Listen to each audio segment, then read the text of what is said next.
This building was designed by a prominent Dutch architect, engineer Henry Menalda van Schouwenburg.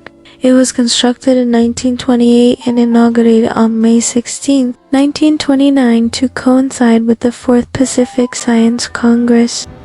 Looking at the exterior, the building is a prime example of Art Deco architecture. The facade is remarkably symmetrical, featuring strong vertical and horizontal lines that characterize the early 20th century modern style. One unique technical detail is the roof. The architect used shingles syrup instead of tile, following the explicit regulations of the government at that time. Remarkably, the exterior has remained authentic with very few changes since its original completion.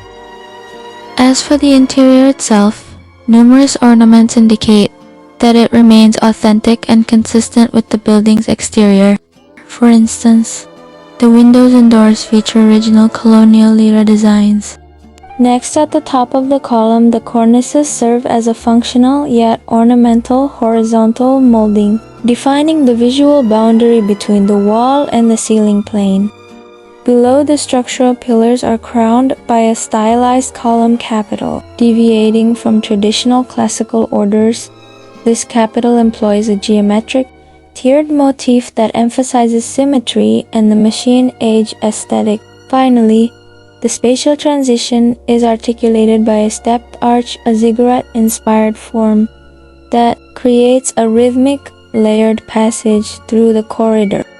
Together, these elements exemplify the bold geometric rigor of 1930s architecture.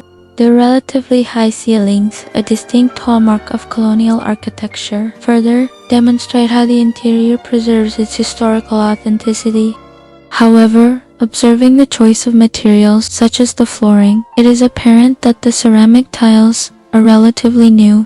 This is unsurprising, given that an aging structure inevitably requires maintenance. Due to these various renovations, which extend beyond just the flooring, I would categorize this building's interior within the real of real fake.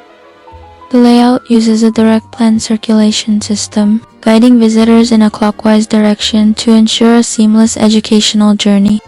To understand how these details fit into a larger context, let's examine the exhibition floor plan. The museum's layout demonstrates a strict axial symmetry, a signature of monumental public buildings from the Art Deco era, where the central hall acts as the main anchor for orientation, splitting the building into two balanced zones consisting of the west wing and the east wing. Crucially, the exhibition design utilizes a clockwise spatial sequence to guide visitor circulation. Upon entering, the layout naturally directs the flow to the left into the west wing, where visitors follow a perimeter-based path to explore Indonesian geology and volcanology. This clockwise circulation continues seamlessly across to the east wing, progressing chronologically into the history of life and early human evolution, which ultimately ensures an organized narrative experience while effectively preventing crowd bottlenecks.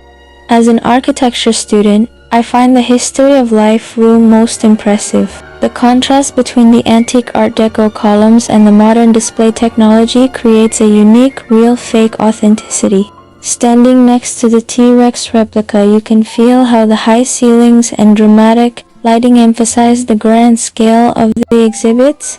In conclusion, Museum Geologi is more than just a place for fossils. It is a living document of Bandung's architectural history. It successfully preserves its Art Deco soul while adapting to modern functions. Thank you for watching, and I hope this inspires you to visit this heritage site. See you!